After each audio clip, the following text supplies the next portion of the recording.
Hey everybody, Model Man Frank here. How you doing today? Hope you had a great weekend. Hope it was spent well with your family or friends or loved ones. I know y'all have been keeping up with what was going on my end with Hurricane Milton. Hurricane Milton made a pass through here. It made landfall in Sarasota and let loose a bunch of tornadoes. I think at one time Ryan Hall over at Ryan Hall Y'all. Follow his channel. He's a really good guy. He really got us through the storm. My wife and I, we were watching him from the time that the tornadoes started breaking out at 12 o'clock and the storm was getting close till we lost power. And we listened to him for as long as we could after we lost power, because of course we had lost the internet at that time, but we kept having the roaming, so we were able to listen in and see what was going on. But he was a great help in just keeping us informed of tornadoes and things like that. There were 100 tornadoes. It was the most tornadoes amount that that came out of a storm. It was like, wow. We kept running to the windows to see what we could see when the tornado was coming. We started seeing video. I was watching Twitter to see what was going on. You know, I'm sorry, not Twitter, X. We were on X constantly. We were, just trying to see where many of these tornadoes were. Nothing came to our area, but other parts of the county and other parts of Florida were hit by many tornadoes. Some of the tornadoes were just out in the middle of the Everglades and they didn't hit anybody, thank God. So a lot of people got hurt. We did have some deaths. I don't know the exact numbers, but we had a really heavy rainfall, and I'm sure some of you saw the pictures that I posted of our streets flooded. That happened in I don't know. It rained for I would say 30 minutes, 30 minutes to an hour, and it was just like a deluge. And all of a sudden, the streets flooded. I had a river between the two houses next to us, between my house and the house next door. There was a river coming down in the middle of our house, between our houses, and it was just a torrential amount of rain and so much water. Kind of scary. Was it scary? Yes, it was scary because the wind was howling and so on. But when the first tornado started to come, yeah, that's when it got kind of scary because you didn't know what was going on. Damage wise, we lost power probably. I'd say almost like about 9 o'clock. We lost power. Power went out. But the wind was howling. We had wind gusts recorded at the local airport at 90 miles an hour. Our son, who lives north of here, never lost power. Thank goodness. Some people never lost power, but we did, because we're out in the rural areas and we have telephone lines that are above ground. But my son says that the people across the street from his house, they lost power. So it depends on what grids you are. We got power finally back on Friday. Rest of the town is slowly getting back to power. Our neighbors across the street got power back on Saturday. So thank goodness most of the town is back up and running. Gas is still an issue. Some gas stations are running out of fuel. I just spoke to my brother over in St. Petersburg, where gas is still an issue. And power is still an issue. They're hoping to get power this week, but from what I hear of news, it could come Wednesday, Thursday, or Friday, or hopefully by the weekend. So we'll see how that goes. Last week we spoke about, in terms of news, I don't have any aviation news to really talk about. Anything funny to be talking about? Oh, I do have one thing. So, model airplane field, our field came out unscathed. We had a couple of our airplane stands got destroyed, like 2 of them. And we had, I think one of them got destroyed. And then we lost power at the reason we lost power is that being that our field is fine, on the other side of the field there's a row of telephone poles that run across the road. And let's tilt the camera up a little bit. So we did some flying. It was a little windy. It was cool down here, which is nice. You know, a nice break of having storms and it being 90 degrees outside. Right now, I have the air conditioner off, and I have the you can hear a little bit of a humming in the background. That's the fan behind me, and there's the air conditioner in the house is on because I have the back door open. Because it's getting cooler now, you know. It's the fall is here in Central Florida, and you know it's nice. It's a nice reprieve from 90-degree heat every single day. So, getting back to it, yeah, we were watching the guys put up the power poles. So what they did is they would drill a hole and then put new poles. What happened was all the power poles on the other side of the field all got torn down. So they had to rebuild them. So there would be a truck would come over, put a hole, another truck would come over and put a pole in. So the minute the poles were in, they started dragging the lines up to hook the lines onto the power poles. Well, the last power pole was bent over, kind of like at an angle like that. And we were looking at it, we're like, I wonder what they're going to do with that one. You know, maybe they'll unhook it and they cut it down and then replace it. So, nope, they didn't do that. They actually started pulling on the pole, and the pole started coming back up. And I guess it was just too much of a strain for the pole to really be able to hold on. And all of a sudden, there was this like twang noise, and the pole came crushing down, and the rest of the other,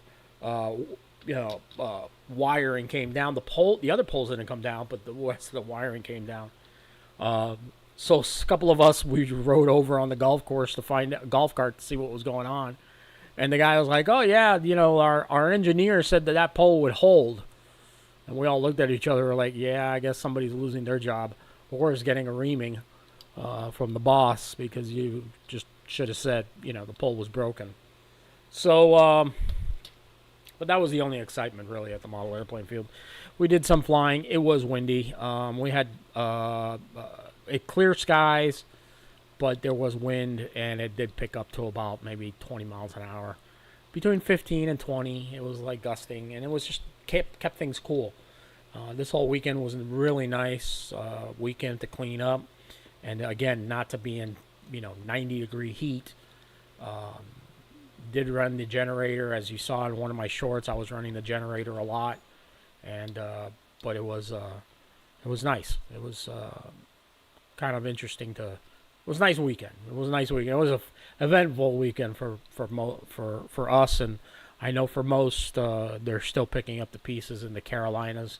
And hi Peyton, how are you? And they're still picking up the pieces up there, and they're picking up the pieces in the Carolinas and in the Panhandle. So. But that's really about it. So, we're back up and running here, and back here in Aviation Central and Model Airplane Workshop. One thing you notice is that my workbench is not where it's supposed to be.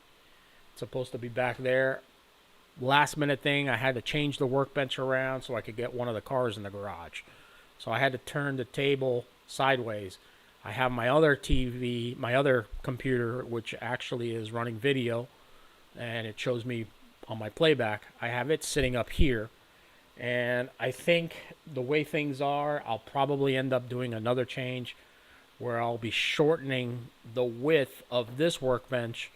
That way it's in line with all the other with this table and the other workbenches down there. So if push comes to shove, if we ever have another storm next year, hopefully next year, or not for the next 5 years, I can fit both cars in here, because it would be really nice to be able to put both cars in here, especially during a storm.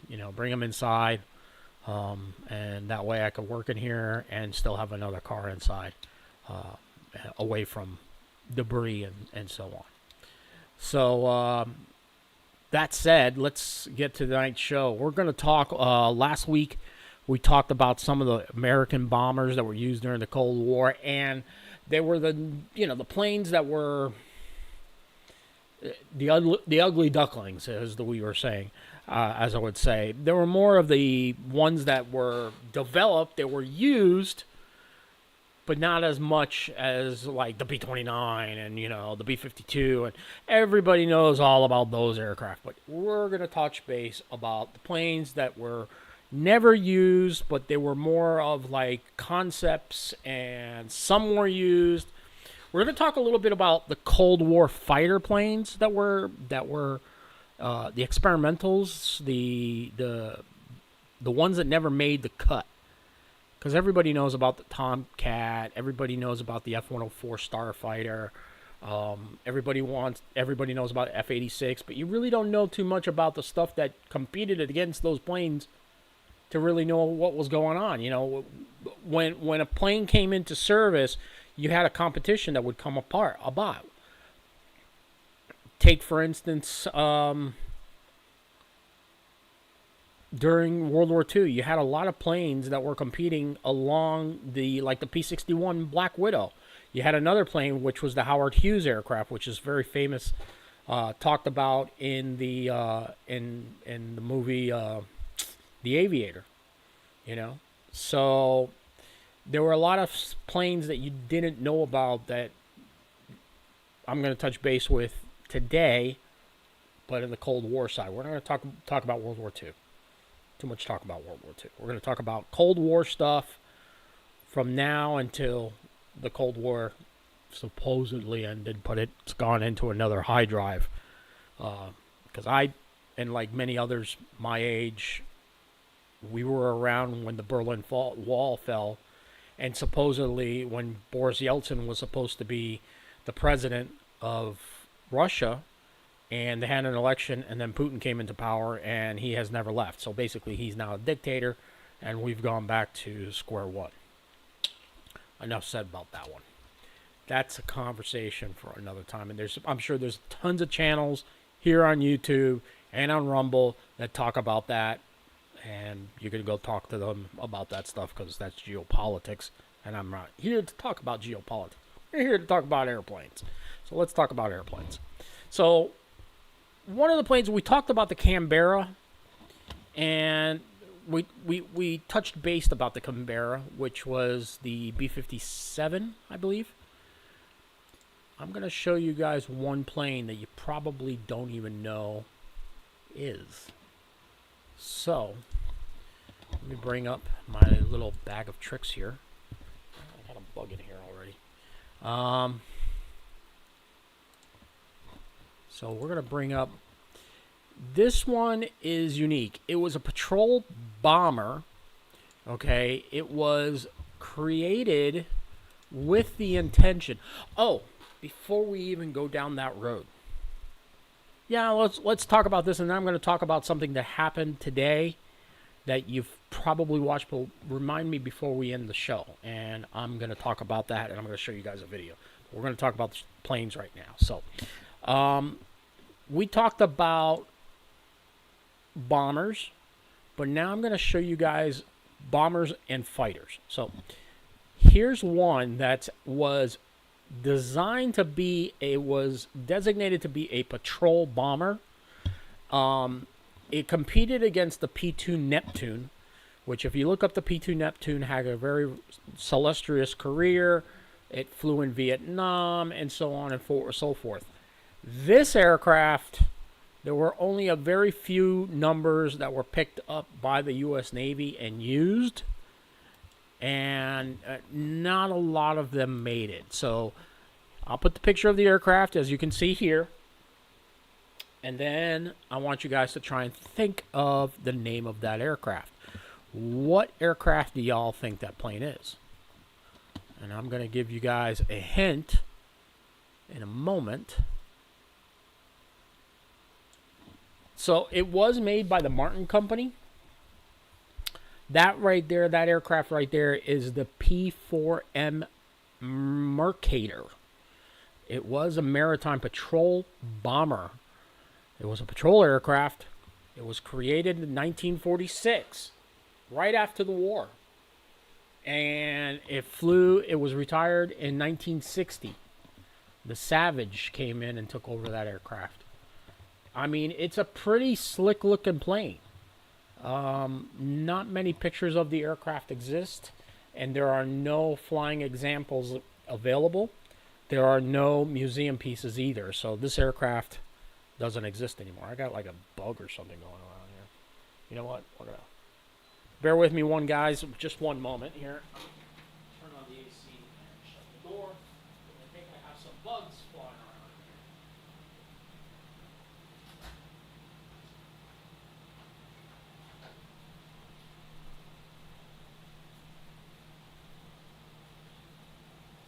Sorry about that. Back to it. So yeah, that's the P-4M Mercator. It was a patrol aircraft created during it was a maritime reconnaissance aircraft. It was built for that purpose. It competed against the Lockheed P-2, which you can look up, and never won. It didn't win the competition, but the Navy decided, you know what, we'll buy a couple of them. So they bought 21 of these aircraft. So that was the end of that plane. And I showed you guys the A-12 II Avenger, which, the Avenger 2, which, funny story came out about that, but we'll talk about that in a future podcast. I really want to talk about the aircraft and what's going on. There's something going on with that plane. Did it get thrown out? We don't know. So we'll really go into a little bit in depth in that conversation later on. So we also talked about the B-57 Canberra, so I'm not going to show you that aircraft because we already talked about it. Excuse me. So it's funny, you know, some of these planes were actually developed and there was promise. There was a lot of promise right after the war that we had so many contractors that were in service. There was Lockheed, McDonnell Douglas aircraft. There was Martin aircraft, Boeing. So Lockheed, Martin, Convair, Boeing, Curtiss, North American, Hughes Aircraft, Bell Aircraft, Convair, and Consolidated. Am I missing any? I know I'm missing one more. Oh, Grumman and Curtiss-Wright. Curtiss-Wright was still around. So there were 12 different aircraft manufacturers in this country back at, and Vought Aircraft. So there was, about 13, almost 14 different aircraft companies. That's a lot of aircraft companies. Now, what's going on now? We only have three. We have three different aircraft companies. They're all conglomerated and they've all been purchased up. We have Boeing, which is the largest aircraft manufacturer in the world. They bought a lot of those companies up. Lockheed bought a lot of those companies up. Sikorsky was one of those companies that they bought. Bell Aircraft, which is now part of Textron. Grumman bought Northrop. Northrop bought Grumman and became Northrop Grumman. And that's it. There's only like 5 companies left. So, you know, that being said, so we're going to talk about our next plane on the list here. And it's one that you've probably seen, especially our Florida boys here. Peyton, you've probably seen this aircraft before. I know you have. I'm going to show it to you, and you guys think about where you've seen this plane. And it's going to be one of those planes that you're just going to be like, I've seen that aircraft before. I know I've seen it before. I don't remember where. I'm going to show you where the aircraft was in its element. Because it was built as an aircraft in mind, was an airplane that would never need to be used on an aircraft carrier. Okay, this was a fighter plane. It would never have the use of an aircraft carrier. So this aircraft would take off from the ocean. It would be a fighter plane, and it would be jet powered. And do you know what airplane this is? What aircraft is that? Anybody know? And there are a couple of examples still surviving today. That right there, if you don't know what it is, and I'm going to give you the answer right now, is a seaplane. It was a seaplane fighter that didn't need an aircraft carrier. Its first flight was on January 14th, 1953. That is the Convair F2Y Sea Dart. The Sea Dart was a jet-powered, as you can tell, right on the top of the fuselage there has the nacelles that come in, the air intakes, and it was powered by 2 jet engines on the back. And then these things that you see on the bottom had like skis that it would ski along the ground. The only problem with this aircraft was taking off in rough seas. You practically broke your back if you were the pilot flying in this aircraft. Taking off in this plane, it was a rough ride. Pilots said that it was a great plane to fly.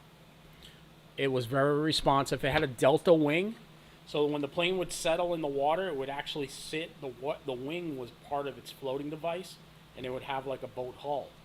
And then it would taxi around. Takeoff was a little long because of it was coming off the water.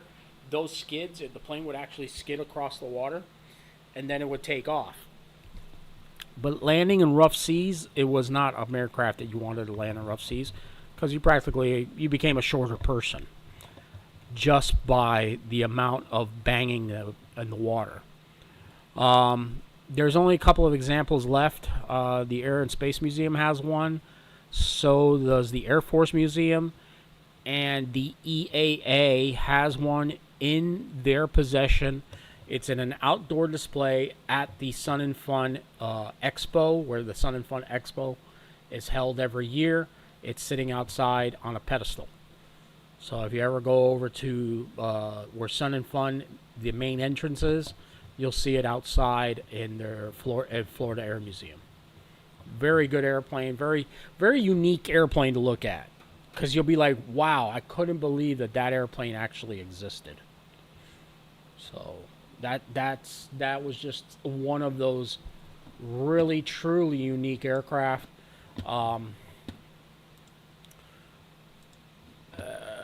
There were 5 of them built. Again, the first flight, it was in 1953. And it was retired in 1957. It had a delta wing design. So the whole body was the boat. And it flew pretty well. So the aircraft that are on display, there's 4 of them left, actually. Not 3. That was my mistake. One of them it's being restored. It's at the Smithsonian Air and Space Museum. And then the next one is at the San Diego Air and Space Museum. out in San Diego, California. The other one is at the National Naval Museum in Pensacola, and the Sea Dart with bureau number 135765 is on display at the Florida Air Museum, and it's part of the so it had only a crew of one. And it's kind of interesting if you look at the plane. If you look at the windows in the front, it almost looks like the windows on the X-15, if you think about it. The aircraft's height was 16 feet. Width was 5 feet. Wingspan 35. And the overall length of the aircraft from the nose tip to the tail was 51 feet, 1.25 inches. So the engine on this aircraft had a wing area of 568 square feet. Speed performance wise, okay, 695 miles an hour. It was a Mach 1 fighter. Mach 1.25 was the max speed on that aircraft, and it was a Mach 1 fighter. It would have had 4 cannons. Those would be produced on the aircraft itself. It would not be an aircraft without a cannon. Now, there would have been forward for decks, but that was for the production aircraft. But that really is all on that aircraft right there. Now, I'm going to show you guys an airplane that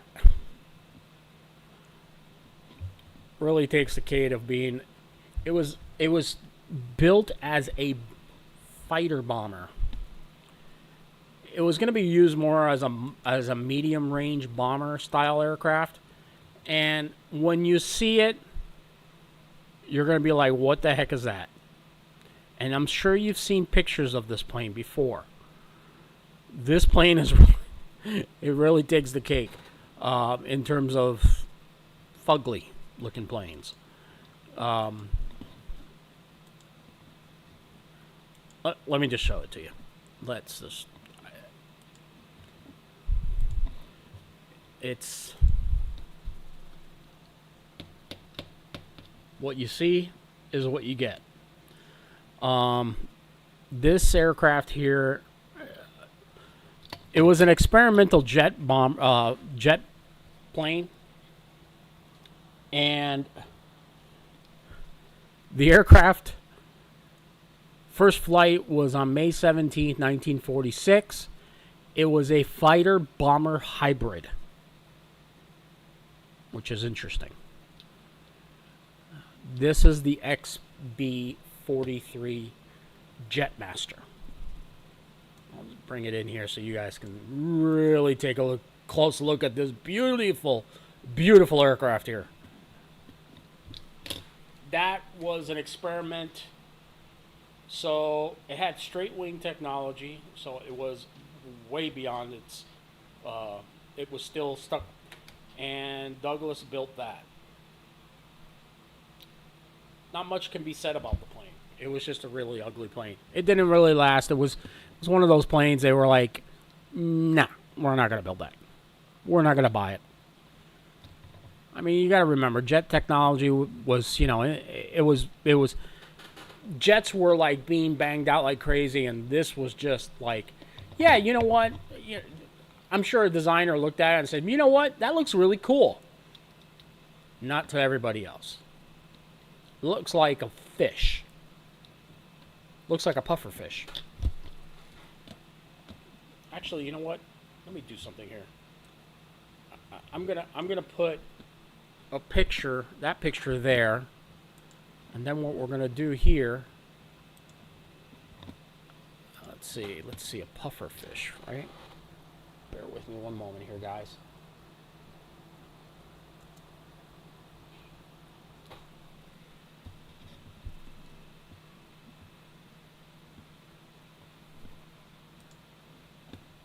Oh, here we go. I got it. I got it here. This is exactly what the aircraft would resemble.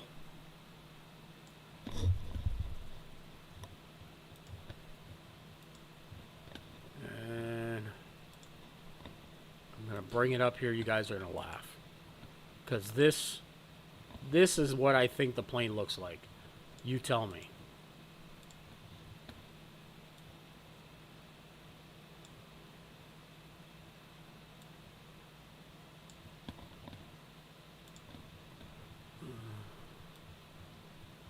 Actually, let me make it a little smaller so my face doesn't disappear.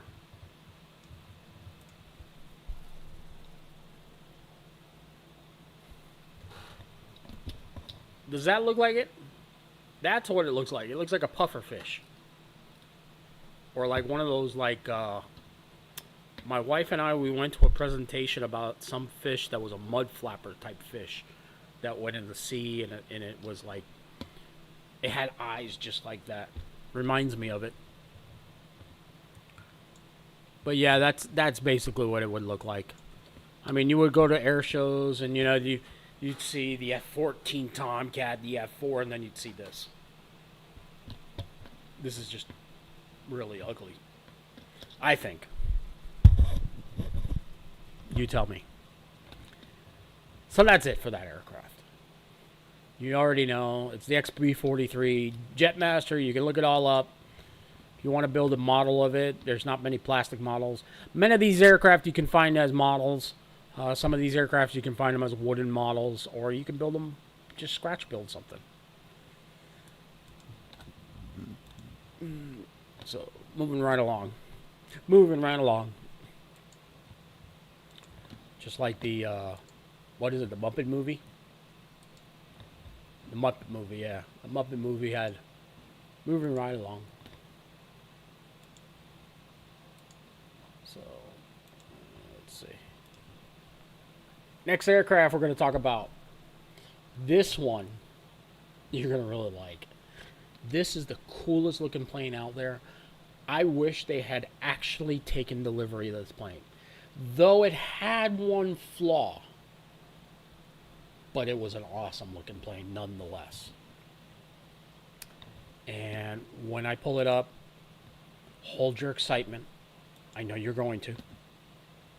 I know you'll know what airplane it is.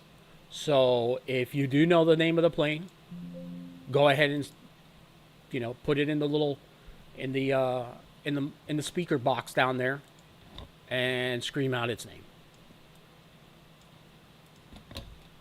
Does anybody know what that plane is? Come on, guys. You know which plane this is. It tells you. It's speaking to you. What plane is it? And yes, there are still examples of this aircraft around. Do you know the name of the plane, guys? Look at it really closely. Do you know that name? Here, I'll make it even bigger. Come on, guys. I know you all know the name of the plane. Anybody? Anybody out there? No. Anybody there know the name of this aircraft? Anybody?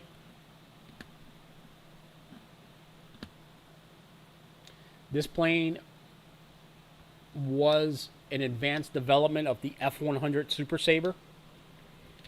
Okay. This aircraft was a Mach 2 fighter. Yeah, so what? It had the engine intake on the roof of the plane. I don't know what made them possessed to go ahead and do that. But it was a really cool plane. Come on, man. It was a fighter plane, you know? That was just total awesomeness right there, to put this plane together and put an engine jet intake on the roof of an aircraft like that. That is the F-107 Ultra Sabre. Boom. That's the Ultra Sabre. Oh, sorry. That's the Ultra Sabre. So the Ultra Sabre, the first flight for the Ultra Sabre was on September 10th, 1956.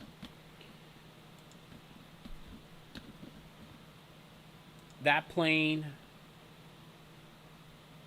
was a beast. There were 3 of them built. North American Aviation was the ones that developed the airplane. The first flight, September 10th, 1956. It was a Libra.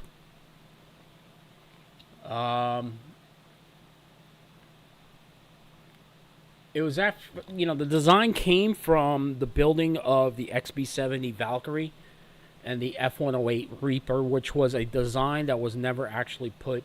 There was a mock-up of the F-108 Reaper, but the actual aircraft was never really developed.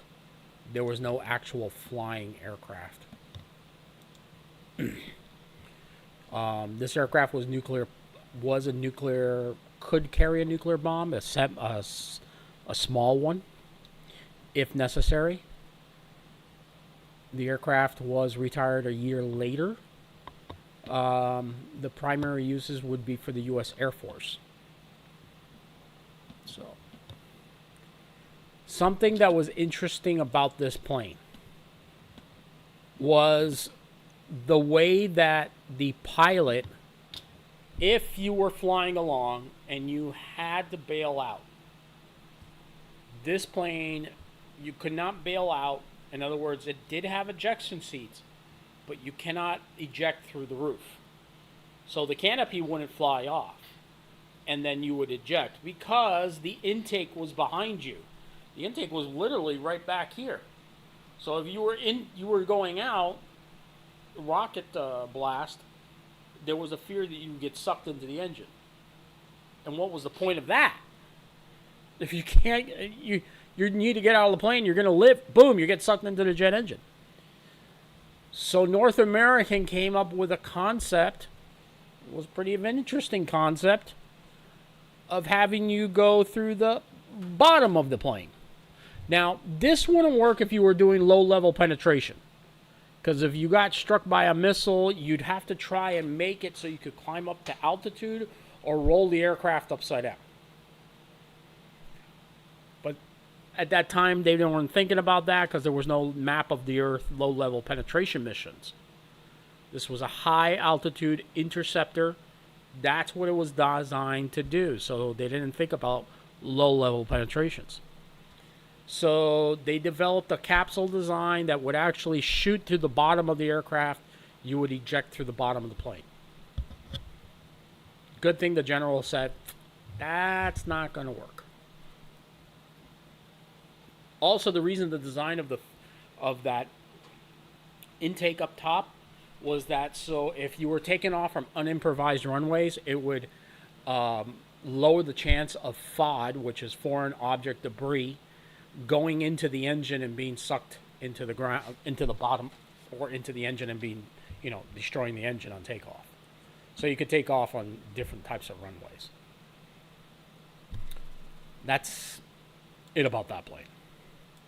I mean, it is a cool looking airplane, and you can go to the Dayton Museum, and the Dayton Museum has one, and so does the Pima Air and Space Museum out in Arizona. They have it. I think they have the aircraft sitting outside in the desert.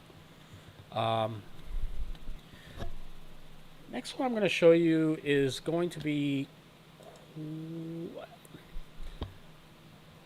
going to tell you what it was known for warped wings, the design for high, better speed performance. I'll just let you look at it. You guys look at it. You tell me what you think. So, you're going to look at it and you're going to be like, huh? Why would they make something like that? That right there, my friends, is the XF-91 Thunderceptor. Known for its unusually warped wing design for better high-speed performance. First flight was in 1949. Basically, what they did is did a Thunderjet or a Thunderstreak, and they made wings like that. It looks like a cartoon. It looks like Gumby. That's the Gumby plane. That's what it looks like. It's like, hi, I'm Gumby. That's basically what it looks like. Yeah, that plane just never made it into the construction. There were only 2 built, and they were canceled. First flight was in 1949, and it was developed, yes, from the Thunderjet.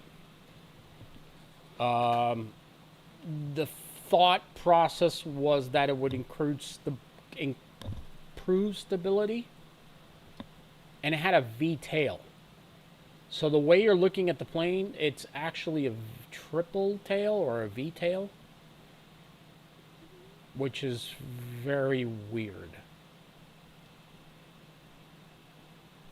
So there is one on display at the National Museum of the United States Air Force and Wright-Patterson Air Force Base. You can rush down when you get there, go and say, I want to go see the XF-91 Thunderceptor, because I just want to see how ugly it is. It was an ugly plane, but it had a purpose. It was pretty big. It was guys, basically what they did is they took the Thunder they took the Thunderjet body and just made this airplane with the wings. Okay? So that was that plane. The next one we're going to go down, this is number 5 on our list. We have a total of 11 planes here, so we're moving right along here. The next one we're going to talk about is a propeller jet airplane. A propeller jet airplane. Just work with me here. They designed the plane that had a propeller in the front and a jet engine in the middle. Much like the Fireball. Now, if you look up Fireball, Navy Fireball, the Navy actually produced an airplane that was a radial engine in the front with a jet engine in it. So, this is not a new concept. The Air Force decided, you know what, that would work out for us. Maybe we could make something like that work. So, yeah. Consolidated Vultee decided, yeah, you know what, we're going to make one for you. And this is what they came up with. I'm going to show you the picture. I'll get it blown up here. There you go. That aircraft, my friends, is the Consolidated Vultee XP-81. A unique aircraft combining a jet and a propeller aircraft. It's not unique. They've built one before. They just decided, you know what, we'll just make a fighter plane out of it. It'll look like a Mustang almost. It had, if I'm not mistaken, that canopy there is from an F-86. And basically it was a bunch of airplanes that Consolidated had, and they slapped it together and said, yeah, this is a beautiful plane. First flight was December 11, 1945, right after the war had finished. I guess this plane was designed to go into World War II, and it fell short, so they wanted to see if the Air Force would buy it. Or at the time, in 1945, it was the Army Air Corps. There's not much to say about that one either. But this one coming up, you guys are going to get a kick out of this one. So, let me set it up for you. The Air Force is fighting a war that they know they're going to have to penetrate into enemy territory. So they're going to need to have fighter protection. And they're thinking, their thought process was, the bombers are going to go in. The bombers are going to go in. And we need a fighter plane that's going to be escorting these bombers. Our fighter aircraft cannot physically, was still being worked on. So it hadn't been perfected yet. So they still needed a fighter plane to be able to escort and go with these planes.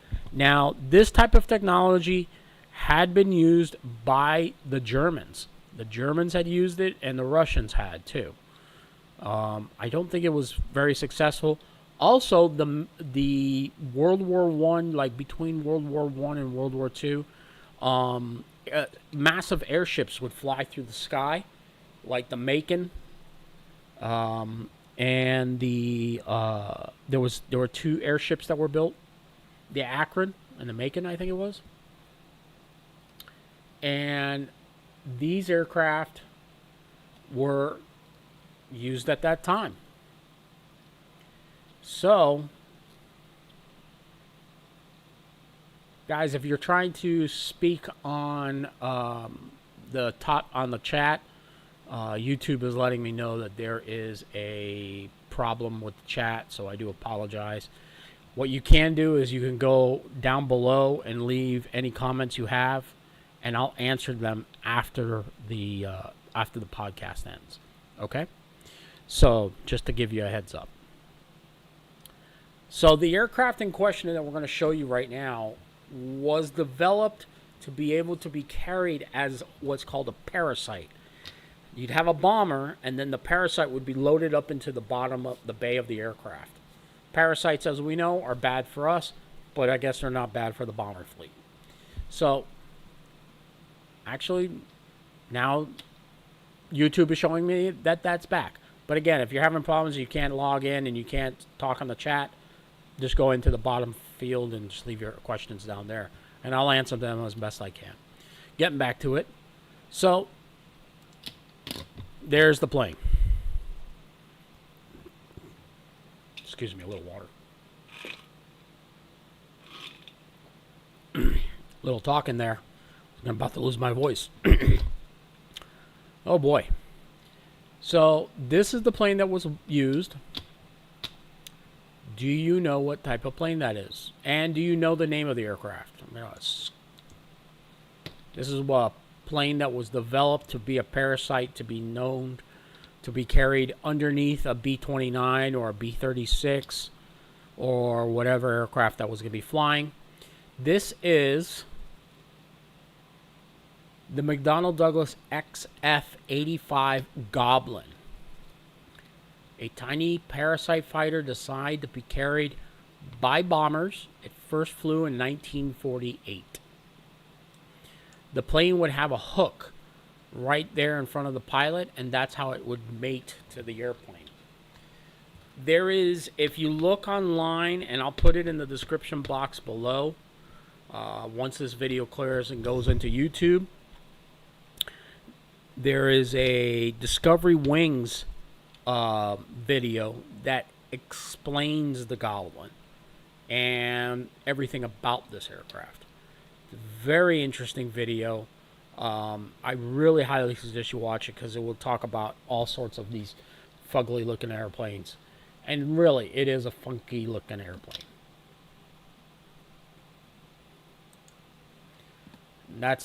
We're going to move right along here. And we're going to talk about a plane. Now, when I show you the next one, I'm just going to give you the name of the aircraft. And you're going to think of something else. And when I pull up the plane or the item that you're looking at, it won't match the name that you already know it supposedly, what you think it is. This aircraft is called the Curtiss Wright XF-87 Blackhawk. What do you think I'm talking about? It is a plane. But the name, the code name, Blackhawk. Think about what you think you know about the Blackhawk.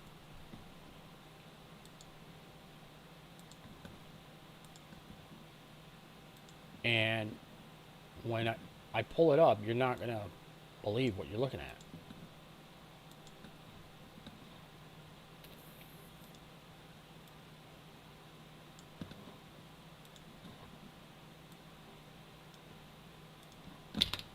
That, my friends, is the Blackhawk.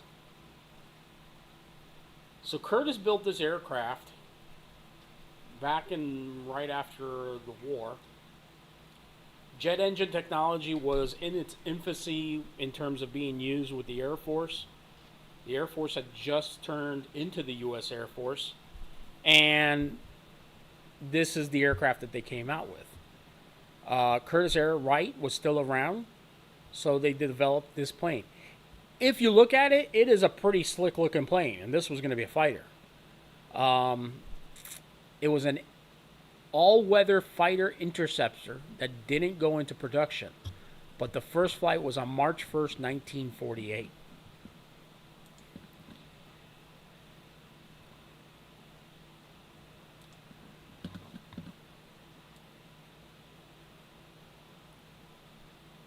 So that was that aircraft.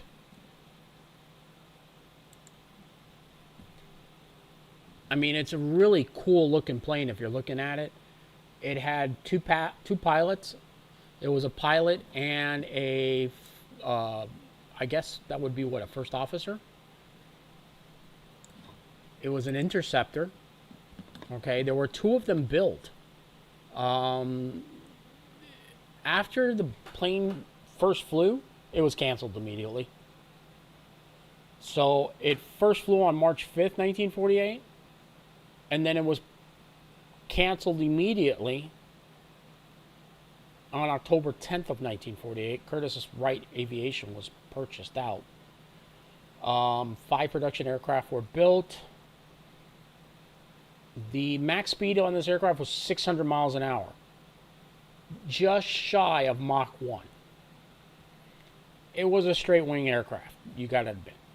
It was it was a 2-pilot configuration, okay? And there are none available to look at. Pictures are only what you're gonna see. Curtiss Wright Corporation closed down right after the aircraft was built, and its assets were sold off to North American Aviation, which North American Aviation later became part of Boeing Aircraft. I think McDonnell Douglas was the one that actually ended up buying first.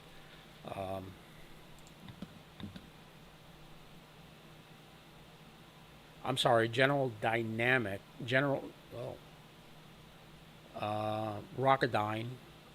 was one of their divisions, and North American was people thought North American was going to be one of those big companies that was going to continue to be going. It was they thought, wow, North American's a big company. It was later purchased out by Rockwell, and then Rockwell was sold to the Boeing company. So, as we all know, Rockwell was the maker of the space shuttle. But that's another story for another time, because yes, I am going to talk about the space shuttle eventually in the next podcast, a little bit later on down the road. And that is a video that I really like. The shuttle is, of course, special in my heart because I grew up watching the shuttle take off and saw the tragedies that ended the space shuttle program. I'm going to skip around here a little bit. We're going to come up on one more aircraft, and it's a pretty unique one you probably never even heard of. And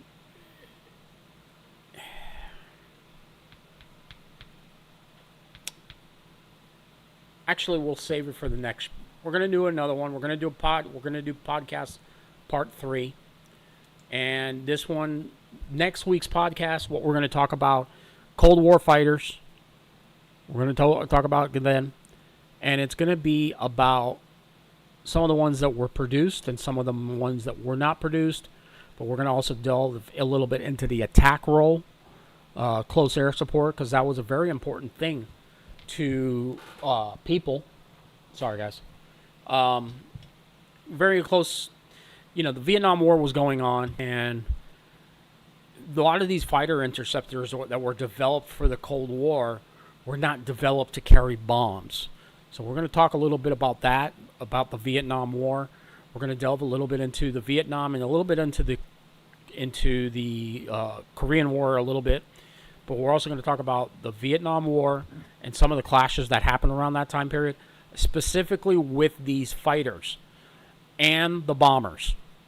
Okay, not too much. We're not going to go into the politics of that whole war because it's very deep and very just all over the place. But when it comes to these fighters, I really want to talk to you guys about it. So we're going to really delve into that on next week's podcast. Now, one thing I wanted to talk to you guys about, and I had started to talk about it, and I told you guys I was going to have you guys remind me, but I know I'm having problems with the YouTube. It's having issues with their open studio, and my top chat feed is not working too well, I guess. So to my 8 viewers, I really do apologize for that. If you're watching this on playback, again, excuse me, if you have a question, please, down there past where it says what the show is about, what the name of the show is, there's a comment field down there. Just leave your comments down there, put your questions, whatever questions you have, and I'll answer them as much as I can.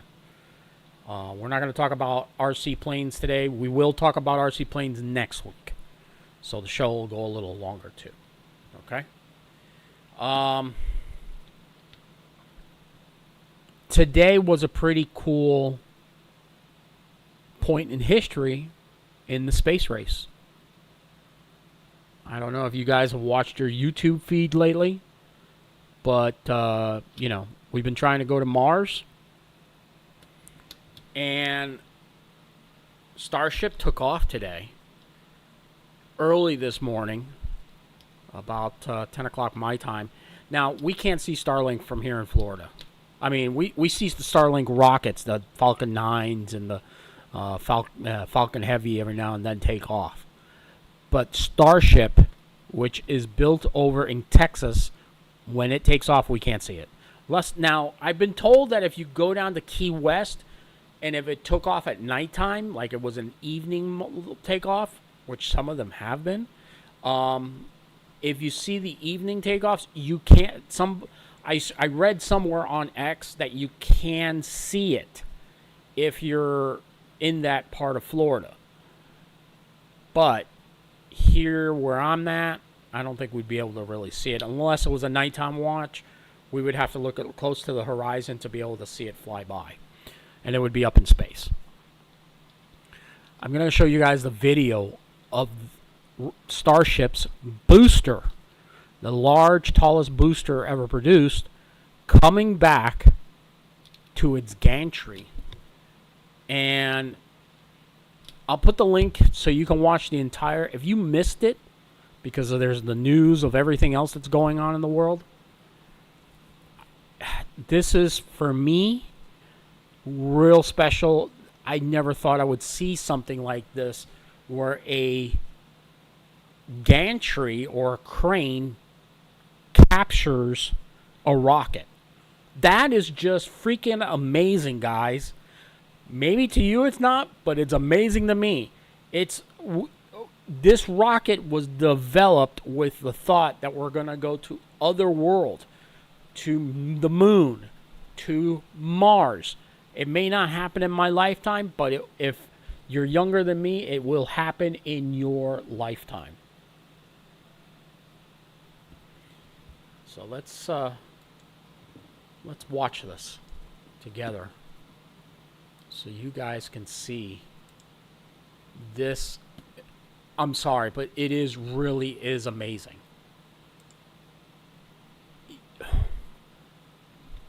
Let's watch it.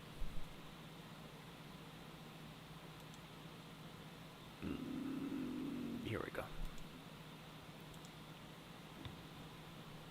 You can see how fast this vehicle is moving on All the 13. left-hand. Go. Landing 3. 13 ignited. Oh We're my now down god. to 3 Raptor engines. We can see those chopsticks now in here. Are you kidding me? Oh my god. Booster landing burn shutdown. Make a billing and pop the booster.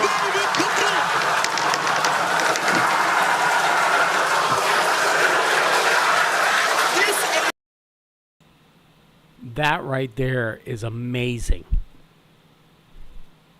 I mean, who would have ever... Let's just watch that again. Now, it's two different angles that you're seeing here, okay? In two different videos. I guess two different video streams. It's not two rockets. It's two separate rockets.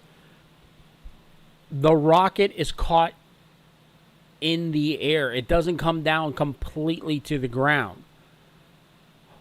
That is amazing piece of technology.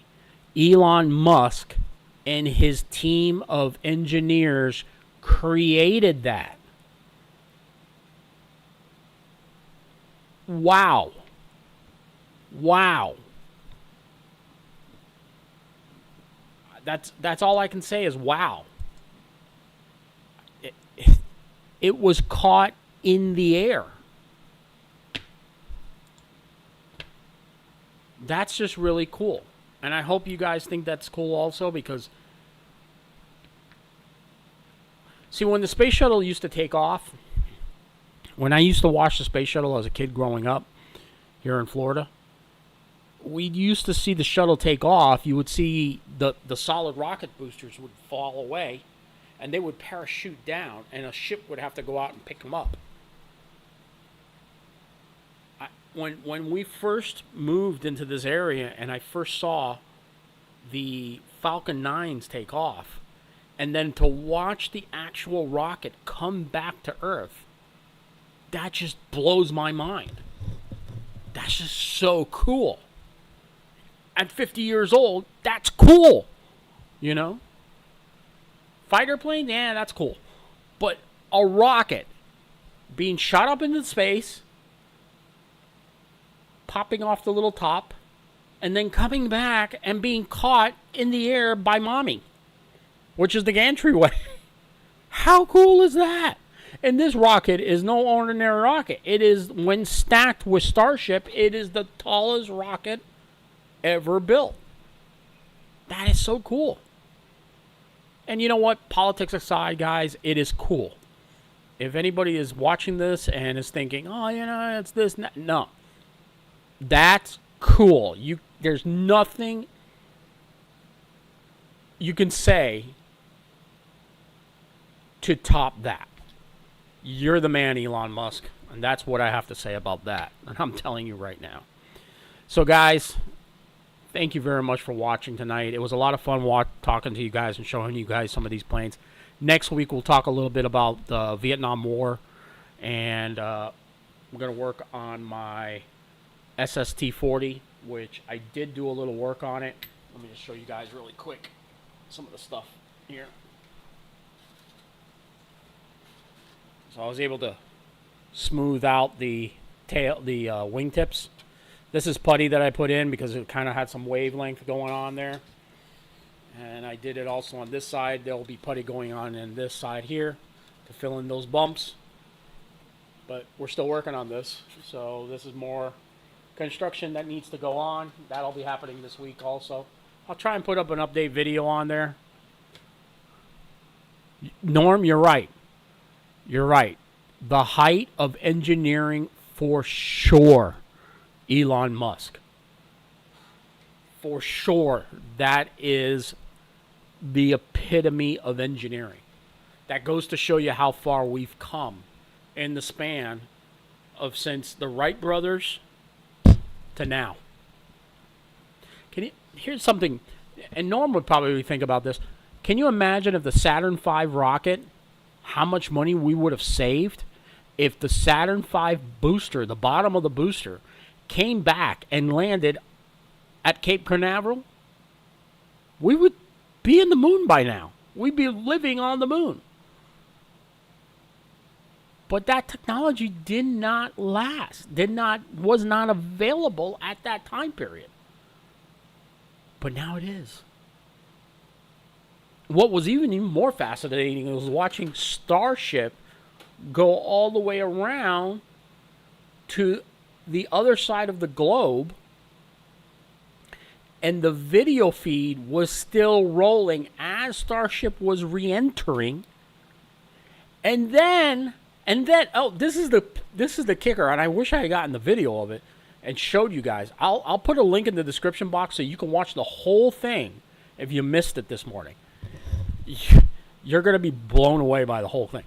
So Starship is coming in through space, and you're watching it happen.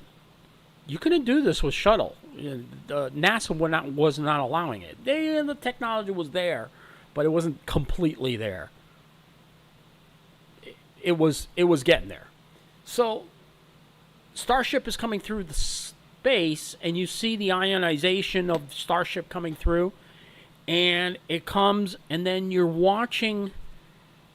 It loses the feed a little bit, and then there is a drone located within a couple of 100 feet away from where Starship is landing in the water, and it watches Starship. And since the ship was so hot, the minute the ship landed in the water, it broke in two. It blows up and breaks in two and starts sinking. But that was just the coolest thing. I was like, oh, that is so cool. I had to rush over and tell my wife. That was just really, really neat. So, back to where I was before, I got interrupted. Sorry, Norm. That was just really cool. Can't wait for the next one, but I'll put in a link in the description box after this video loads up and everything like that, so y'all can watch it. We are going to talk next week more about, again, Vietnam War and the debrief. We'll do a debrief on that. And the fighter planes that were developed for Cold War interceptor that fought in the war. And why? And we're going to talk about the attack aircraft that were actually developed for a different war, but were used in the Vietnam War. And the Vietnam War proved a point that we needed more of an attack role style aircraft than an interceptor type of aircraft. So we'll talk about that next week. Guys, thank you very much for watching tonight. It was a lot of fun. I like these types of podcasts. I can really show you guys, again, Elon Mustang is in my head. But we will talk about that. Now, also, if you guys want to, if you guys can, go over to my Patreon page. It helps me out. The Patreon page helps me out. Do it through a computer. It's $2 a month. You'll get a little bit more access of what was going on in and around the shop. I go on there a lot. And I post on certain editorials that I put together and writings, and I'm hoping to do some. I am going to do something. I do want to let you guys know. We are going to talk about CIA and God. It is one of the books that I talked about in a couple of podcasts before about the hunt for Che Guevara. Okay? And we're going to talk about that. I'm going to go into a little bit, and we're going to talk about where is it that the CIA came from. We're going to talk a little bit about it, and we'll talk about the war itself in the Congo during the time period when the A-26K model, the counterinsurgency A-26, was being used to hunt for Che Guevara, and the T-28 Trojans. That is coming up on a future podcast, and I'll probably go into depth with a video about it also. So I'll produce a nice video you guys can watch. Not a lot is said about that war and the CIA's role in Africa using aircraft. And to this day, the CIA still has wars going on in Africa we don't know about because our news never tells us about it. But we will talk about that. I will talk about that here on this channel and the aircraft that they're using. Okay?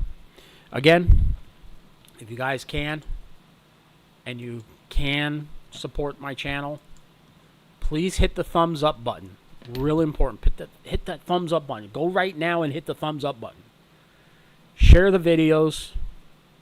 If you have homeschoolers that, you have friends that are teaching their kids from home,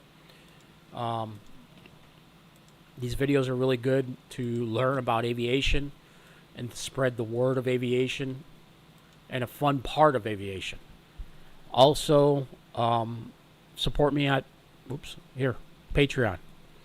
Go through your computer, subscribe, and I promise you won't be disappointed with some of the stuff that we put up there. Okay? We'll talk to you guys next time. Thank you very much for watching. And to the recent subscribers, I'm so grateful that you signed up to join and subscribe to the channel. Thank you very much for watching tonight, guys. Have a good night. Have a good week. Hopefully no more storms for another 5 years. Have a great one, guys. We'll talk to you guys next time. Model Man Frank out. Have a good one. Good night.